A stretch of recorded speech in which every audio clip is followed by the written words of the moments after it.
Hi, my name is Simon Stockton. I'm a co-director of Goundswell Partnership, and today I'm going to be talking to Sian Lockwood. Yes, that's me, and I'm the Chief Exec of Community Catalysts. Together we're working on a project called Unlocking Enterprise, which is something we want to talk to you about today.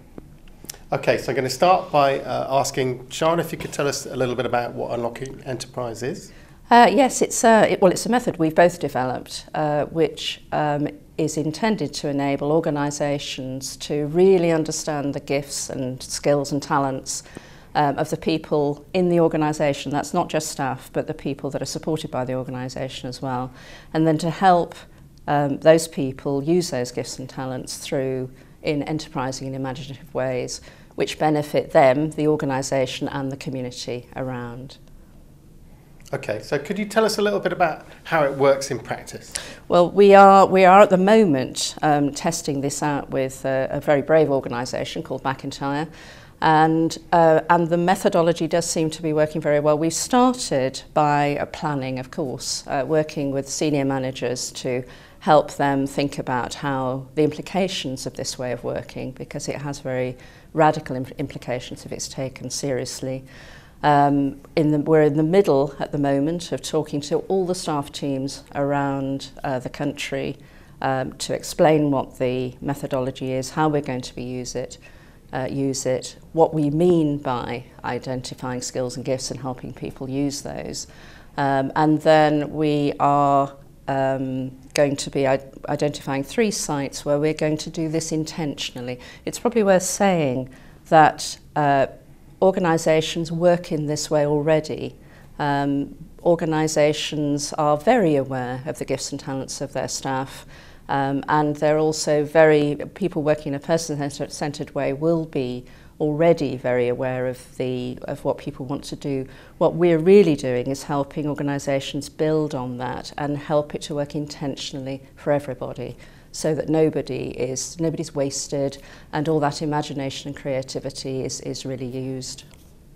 So Trailblazer sites, and then we're going to be using the learning from those Trailblazer sites to understand what systems and processes the organisation may need reviewing and amending, and also identifying barriers which maybe are not within the control of the organisation, and that we'll need some extra help to overcome.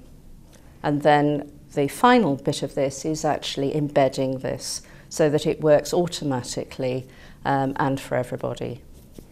So for organisations that might be interested in this kind of approach, could you explain a little bit about what the real concrete benefits are? What's in it for them, and what would they be likely to see from adopting this way of working? Okay, well obviously for organisations that are really serious about person-centred working, it is a very natural development. You're already concentrating on the talents, gifts and wishes of the people you're working with, so this is a way of intentionally enabling people to use those in a creative way, not just for themselves, but to benefit the other people around them and their community.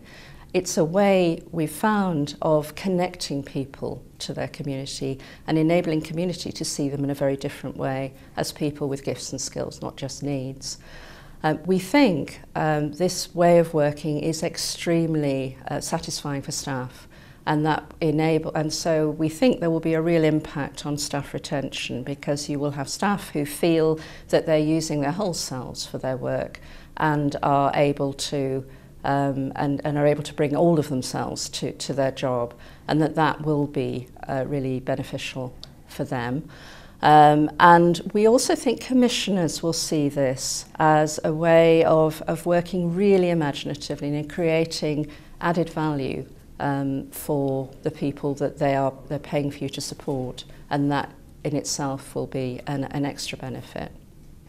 So I'd like to thank Sian very much for talking to us today. Thank you, Sian. And thank you, it's been good fun. And if you'd like any more information about what you've heard today, please go to our website, www.goundswellpartnership.co.uk.